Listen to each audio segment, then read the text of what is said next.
Hello अस्सलाम वालेकुम, नमस्ते, welcome back to my sisters channel Mariyam की रसोई। और मैंने इसको बताया कि मेरे हॉस्टल में होली सेलिब्रेट की जा रही है, तो उसने बोला जल्दी से रिकॉर्ड कर लो, मेरे लिए कंटेंट निकाल देना। तो जल्दी जल्दी मैंने इसके लिए कंटेंट रिकॉर्ड किया।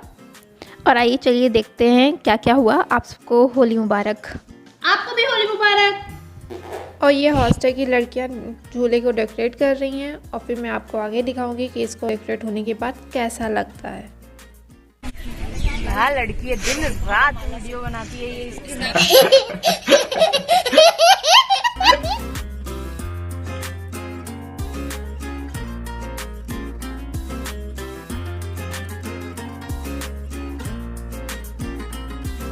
और यहाँ पे हॉस्टल की लड़कियां मिलके फूल का जो भी डेकोरेशन करना है वो सब बना रही हैं। और फिर मैं आपको आगे दिखाती हूँ कि इसका क्या ज़रूरत है और कहाँ कहाँ ज़रूरत है।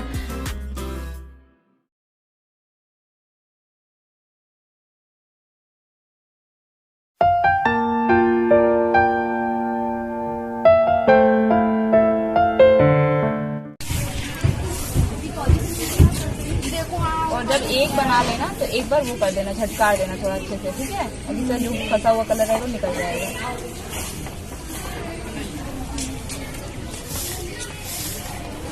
बस अच्छे से चारों तरफ फैला देना है, प्रेस करके हल्का सा, ताकि तभी वो कलर जाएगा अंदर।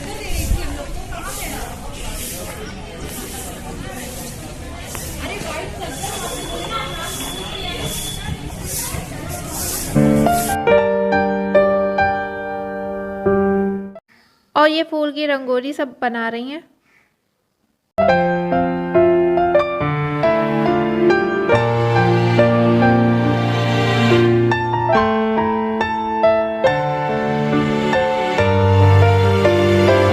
और यहाँ पे रंग से रंगोली बनाई जा रही है, तो मैं आपको आगे दिखाती हूँ कि कैसे ये लग रहा है।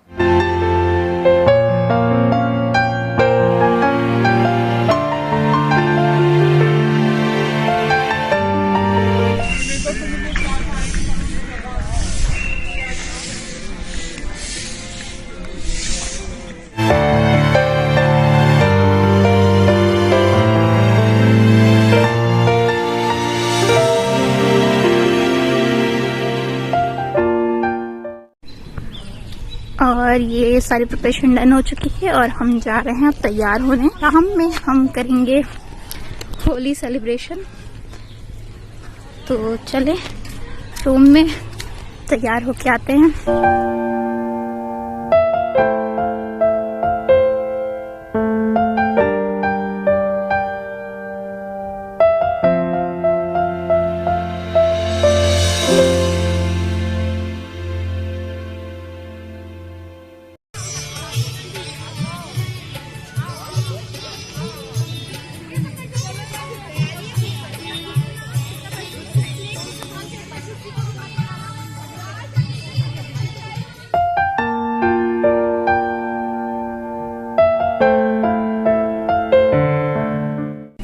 भगवान श्री कृष्ण ने ब्रज में होली की जो परंपरा स्थापित की थी, उसे ब्रजवासियों ने आज भी संजो रखा है। ब्रज के बरसाने की होली तो विश्व प्रसिद्ध है, तो बात होली की हो और स्वागत करते हैं।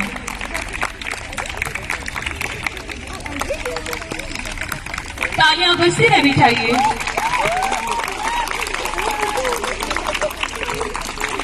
हम तिलक छात्रावास की ओर से माननीय कुलपति महोदय का बहुत बहुत धन्यवाद करना चाहेंगे कि वो हमारे इस प्रोग्राम में आए, उपस्थित हुए।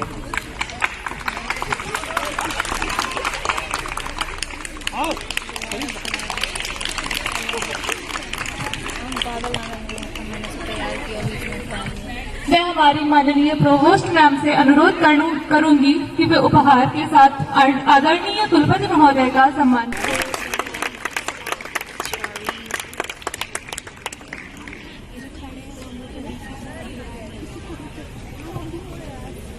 हम हमारे माननीय कुलपति महोदय का तिलक छात्रावास की ओर से हार्दिक अभिनंदन एवं स्वागत करते हैं।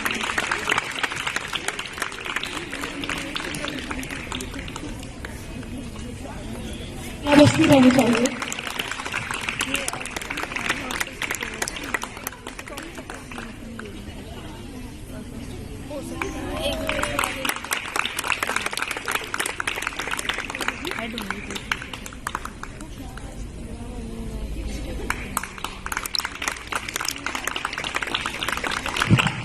give a round of applause. Everyone, please. Thanks to all the dignitaries present here.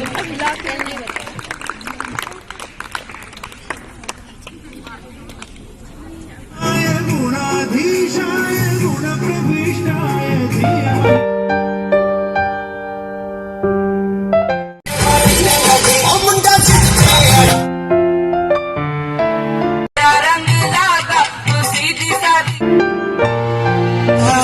धीमहि जैसे नाच के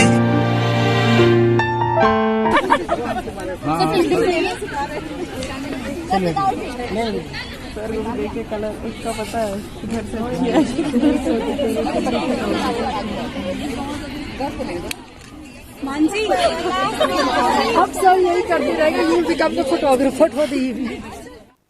और यहाँ पे सबने मौके का फ़ायदा उठाते हुए वीसी सर के साथ सेल्फियाँ ले ली, यहाँ तक मैम ने भी।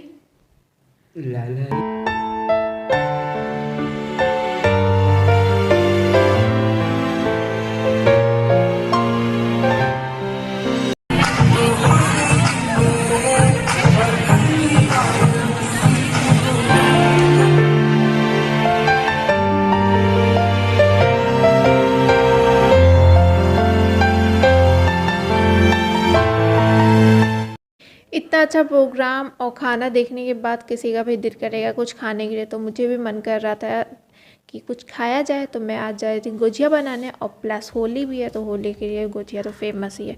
तो सबसे पहले यहाँ पे लेंगे 2 कप मैदा, और मैदे को खस्ता करने के लिए सबसे पहले यहाँ पे लेंगे घी आधा कप, और फिर इसको अच्छी तरीके से खस्ता करेंगे। खस्ता करने जब तक इसको खस्ता ऐसे देखना कि हाथ में मुट्ठी में लेके वो जब तक गोल गोल ना हो जाए तब तक ये खस्ता नहीं हुआ। तो यहाँ पे मेरा गोल गोल हो गया, तो मैं अब खस्ता हो गया, तो इसको हल्का गर्म पानी नहीं है, मतलब मीडियम पानी है, ज़्यादा गर्म ना वो है, तो इसको अब आटे को गूंदना है। तो ये अच्छे तरीके से पूरा गूंद गया है। अब इसको एक साइड में रख देंगे, और फिर उसके लिए सबसे पहले यहाँ पे लेंगे घी आधा से भी कम, और फिर सूजी 1 कप, और क्योंकि यहाँ पे मैं 2 कप सूजी ली हुई हूँ, लेकिन 1 कप डाल के फिर हल्का सा चला देंगे, और फिर थोड़ा सा सूजी लेंगे, और फिर सूजी को हल्का सा ब्राउन होना चाहिए, ज़्यादा ब्राउन नहीं, हल्का सा ब्राउन। यहाँ पे हल्का ब्राउन हो गया है, तब इसको एक प्लेट में निकाल लेंगे।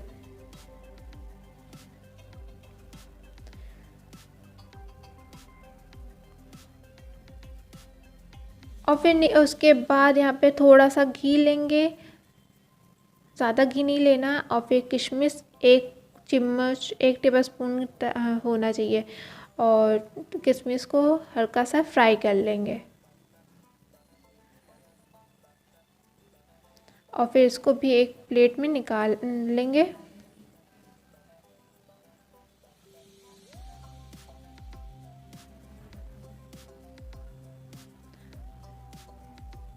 और फिर इसको निकालने के बाद उसी में थोड़ा सा घी बचा है, तो उसमें चॉप की हुई काजू आधा कप, और चॉप की हुई बादाम आधा कप, फिर उसको हल्का सा फ्राई करेंगे, और जब तक ये हल्का सा ब्राउन ना हो जाए तब तक इसको फ्राई करना है। और ये हल्का सा ब्राउन होने लगा है, तो अब इसको स्लो आंच करेंगे, नहीं तेज़ आंच पे जलने लगेगा। और यहाँ पे हो गया है ब्राउन, तो अब इसको उतार लेंगे, और फिर एक जो उसी प्लेट में निकाल लेंगे, जिसमें किशमिश निकाले हुए थे उसी में निकाल लेंगे, क्योंकि एक साथ ही डालना है, तो इस वजह से सब एक ही में निकाल ले रही हूँ। और फिर थोड़ा सा घी, जो कप में थोड़ा सा घी लगी होगी वो घी लेना है, और फिर एक नारियल ली हुई थी और उसको कद्दूकस कर ली हुई थी, और इसको तेज़ आंच पे नहीं करना, एकदम स्लो आंच पे करना है, क्योंकि नारियल जलने लगेगा, और नारियल में से भी तेल निकलता है, तो इस वजह से थोड़ा कम घी डालना है। और जो मेरा थोड़ा सा नारियल बचा हुआ था, फिर मैं ऊपर से वो डाल दे रही हूँ, और फिर इसको स्लो आंच पे हल्का सा ब्राउन करेंगे। और यहाँ पे ब्राउन हो गया है, तो अब इसको भी निकाल लेंगे एक प्लेट पे।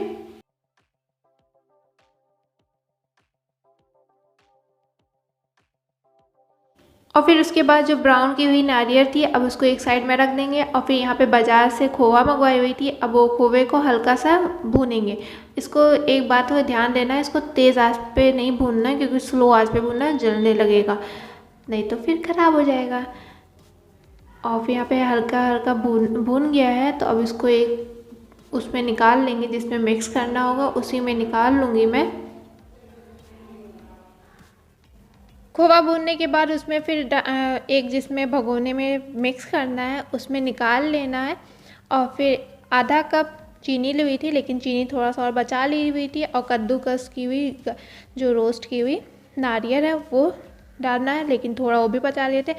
और फिर ड्राई फ्रूट्स पूरा डाल दी हुई थी। और फिर सूजी जो रोस्ट की हुई थी सूजी डालना है, और फिर पूरा इसको अच्छे तरीके से मिक्स कर देना। मुझे वैसे चीनी की ज़रूरत नहीं पड़ी हुई थी, जितना मैं डाली हुई थी उतना ही मीठा था, वो ज़्यादा सही था। अगर आपको ज़्यादा मीठा पसंद है तो आप डाल सकते हैं पूरा। और फिर उसके बाद जो आटे को गूंदी हुई थी आटे को ली हुई हूँ, और फिर इसको रोई बनाना है। और फिर रोई बनाने के बाद इसको बेलना है। तो सबसे पहले यहाँ पे जिस पे बेलना रहेगा उसके ऊपर आटा डालेंगे, और फिर उसके बाद इसको बेलेंगे। लेकिन बेलने के टाइम ध्यान देना है, ज़्यादा पतला बेलना नहीं है, थोड़ा मोटा रहे तो सही है।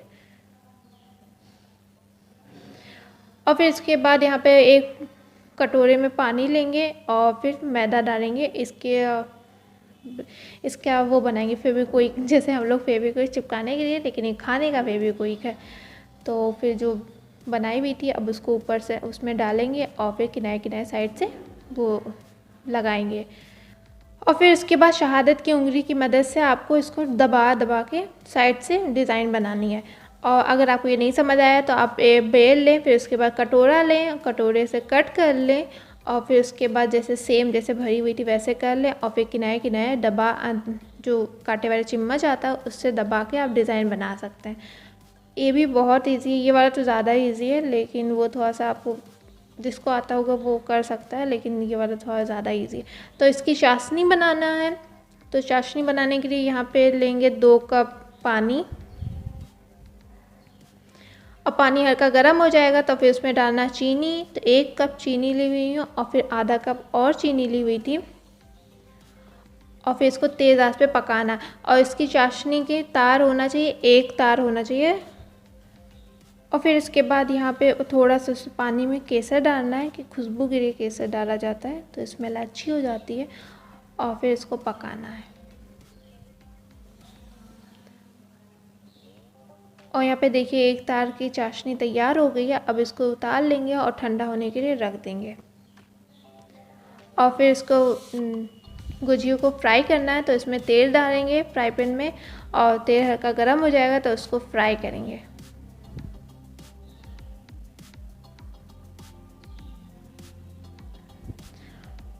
और फ्राई करने के टाइम एकदम तेज़ आंच पे फ्राई करना है।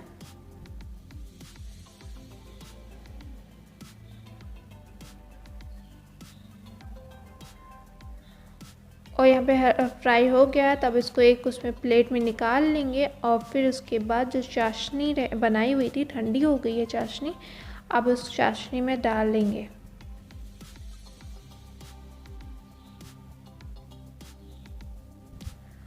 और इसको चाशनी में डालने के बाद इसको थोड़ी देर के लिए पूरा अच्छे तरीके से मिक्स करने के बाद थोड़ी देर के लिए चाशनी में रख देंगे, क्योंकि इसकी जो चाशनी है वो अच्छे तरीके से अंदर भी भिन जाए।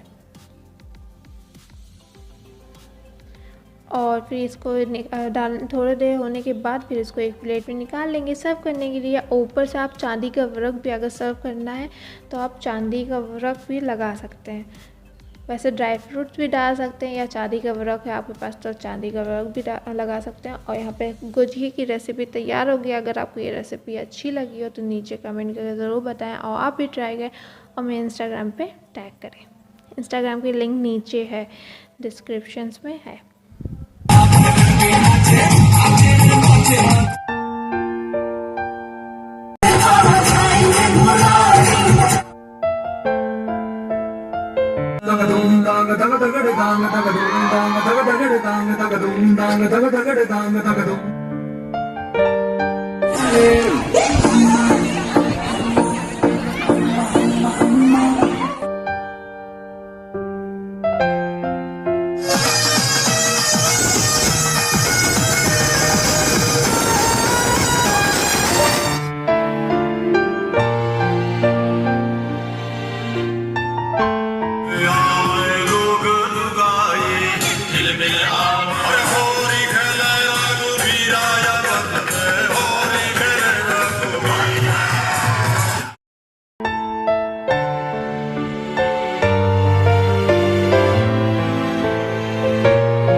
शर्म नहीं आई देखे नहीं अपनी उमरिया।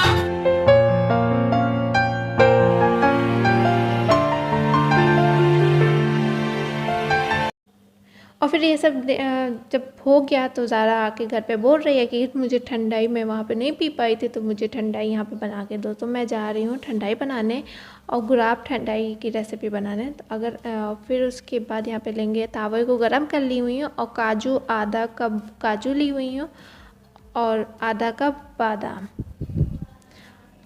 और फिर इसके बाद 5 या 6 ब्लैक पेपर काली मिर्च और आधा टेबलस्पून जीरा, और फिर खसखस आधा टेबलस्पून, आधा नहीं 2 टेबलस्पून, सॉरी 2 टेबलस्पून खसखस, और तरबूज का बिया जो आता है वो 2 टेबलस्पून डालना है, और फिर गुलाब की पत्ती, मैं गुलाब की पत्ती को सुखा के रख ली हुई थी, तो यहाँ पे गुलाब की पत्ती डालना है थोड़ा, वो तो आप अपने हिसाब से डाल सकते हैं कितना आपको गुलाब की पत्ती पसंद है। तो और फिर उसके बाद यहाँ पे इलायची, छोटी इलायची डालनी है, और फिर इसको हल्का उसी आँच नहीं, गैस बंद कर दी हुई थी, और फिर उसी में ही रोस्ट कर लेना है।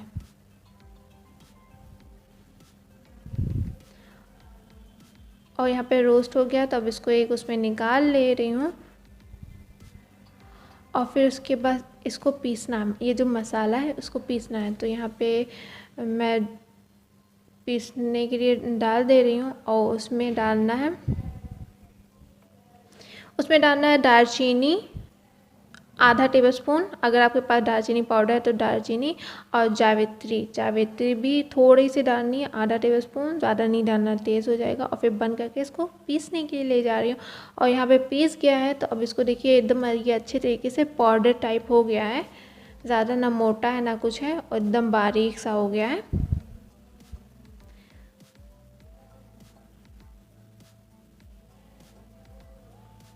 और फिर इसको एक इसमें निकाल लेंगे।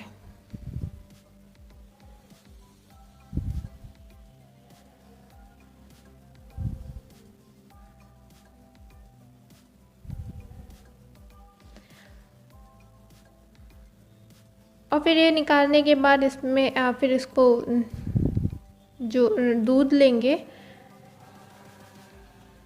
दूध लेने के बाद उसमें दूध 2 कप मैं ली हुई थी, 2 ग्लास, और फिर जो पाउडर बनाई हुई है और पाउडर 2 टेबलस्पून डालना है, मतलब जो मसाला बनाई हुई थी वो डालना है 2 टेबलस्पून, और चीनी भी 2 टेबलस्पून डाली हुई थी, और फिर इसके बाद बर्फ़ डालना है। बर्फ़ को ज़्यादा, जितना आप ज़्यादा ठंडा पीना चाहें वो इतना डाल सकते हैं। और फिर इसको बंद करके इसको मतलब एक ग्राइंड कर लेना है।